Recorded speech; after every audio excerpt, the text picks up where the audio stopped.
पर बिहार से हमें भेजा है राकेश कुमार जी ने। इनके पास इन्फोसिस है 24 शेयर, जिन्होंने 1860 पर लिया हुआ है और काफ़ी ऊपर ही की खरीद है इनकी। 1860 तो जनवरी के आसपास लगे थे, लेकिन बहुत ऊपरी लेवल पर इन्होंने ले लिया था। और उसके बाद से हम देख रहे हैं आईटी स्टॉक्स में, आईटी सेक्टर में ओवरऑल जो दिक्कतें चल रही थी, इन्फोसिस पर भी उसका एक असर दिखा।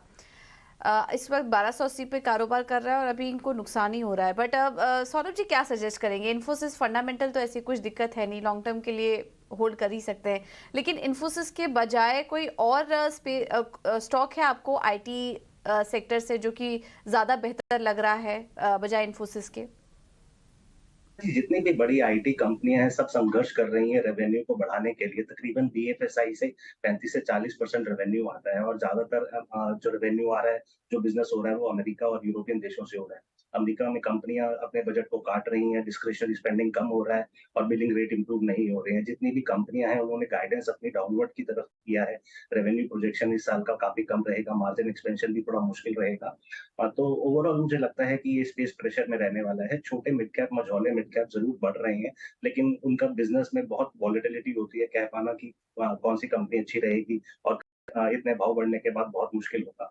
इन्फोसिस एक बड़ी दिग्गज कंपनी है क्योंकि आपने एक इन्वेस्टमेंट किया है, मुझे लगता है कि कुछ समय लगेगा, आप इसमें बने रहें। लेकिन अगर आपको पैसे को स्विच करना चाहते हैं, तो बैंकिंग क्षेत्र बहुत अच्छा लगता है, कैपिटल गुड्स क्षेत्र बहुत अच्छा लगता है। यहाँ पर जो भी दिग्गज कंपनियाँ हैं, जैसे कि लार्सन टुब्रो हो गया, आईसीआईसीआई बैंक हो गया, आप वहाँ पर भी पैसा लगा सकते हैं। वहाँ पर मैं समझता हूँ अगले 2 साल में 30-40% का ग्रोथ आपको मिल सकता है। कंपनी आप कैपिटल गुड्स से एल&टी वगैरह पसंद है सौरभ को, वहाँ पर भी पैसा लगा सकते हैं, इन्वेस्टर हैं। चलिए एक और इन्वेस्टर का ही सवाल ले लेते हैं। नितिन है अहमदाबाद से, फोन लाइन पर मौजूद है। नितिन जी पूछिए, क्या सवाल है आपका? सर जी गुड मॉर्निंग। Good morning. अच्छा सर, मेरे पास टीसीएस के 35 शेयर है।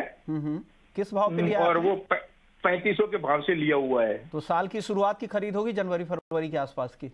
मेरे साथ हाँ, एक साल जैसे हो गया है। और अभी मैं लॉस में चल रहा हूँ, तो अभी क्या करना है? मैं रुक सकता हूँ, ऐसी कोई बात नहीं है। लेकिन अभी क्या करूँ सर, उसमें और ऐड करूँ कि नहीं करूँ? मंदार, इनके पास 3,500 रुपए पे बाइंग है, टीसीएस के शेयर है, रुक सकते हैं, निवेशक है, क्या करना चाहिए? और इन लेवल्स पे और ऐड करे क्या टीसीएस को? विश्वमोहन जी देखिए, टीसीएस में अगर देखते हैं तो एक रेंज बाउंड ट्रेड इस स्टॉक में देखने को मिल रहा है। 3200 के आसपास इस स्टॉक में सपोर्ट बनता है। तो पिछले 2 महीनों में देखी जाए तो मल्टीपल टाइम्स ये स्टॉक की लेवल पे आके यहाँ से बाउंस बैक कर चुका है। ऊपर में ये 3300, 3350, 60 इस तरीके के लेवल्स तक चल ही जाता है। तो मुझे लगता है कि एग्जिस्टिंग जो पोजीशन है वो तो होल्ड करनी ही करनी है, लेकिन ये जो 2 लेवल्स के बीच में ये स्टॉक ट्रेड कर रहा है, इसका यूज करके ये स्विंग ट्रेड कर सकते हैं। तो 3200 के आसपास बाय कर लो, 3150 का स्टॉप लॉस रख दो। ऊपर में ये चलता है 3300, तो वहां पे प्रॉफिट बुकिंग कर लो।